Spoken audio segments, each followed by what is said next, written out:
Assalomu alaykum. Ijtimoiy tarmoqda bizni kunda faol kuzatayotgan obunachilar 2-may sanasida mana Nimba degan giloslarimiz yetilyapti.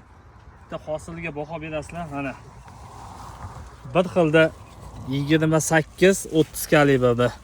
Mana do'stlar, Nimba degan giloslarimizga bir xilda mana mevalarni ko'rib turibsizlar.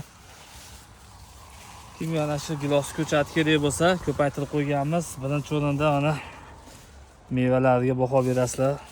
Istiqbolli kelajagiga bor navlardan bittasi Nimba hisoblanadi. Mana dehqon haqiqatan ham zo'r qaragan. Hosilni ko'rib turibsizlar. Daraxtimiz 4-yilda KGB usulda bo'lyapti. Kimga mana shunaqa bog'lar tashkil qilgisi kelsa, agarda gilosdan qiziqqan do'stlar bizga aloqaga chiqaverasizlar, xudo xolasa. Bog'ini qilib berib, meva kirguncha qarab berish xizmatlarimiz ham bor. Ko'chati o'zimizda 100% butun berishlari mumkin. Noyabr oyiga tayyor bo'ladi. Payvanddagi vishniyada, keyin diagnoz joltiyda bor. Mana shu holatda mana mevalari 2-may sanasida bu yaqinda terim bo'ladi. Mana Nimba degan sortimiz shu bo'ladi.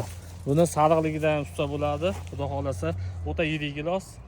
Kimga qanaqa xizmatlar kerak bo'lsa, Farg'onali Bog'bon kanalini kuzatib boringlar. Kunli yangiliklarimizni tashlab boramiz do'stlar. Sog' bo'lasizlar. Kanalni rivoj uchun bittadan layklar bosib qo'yasizlar. Mana gilosimiz holat.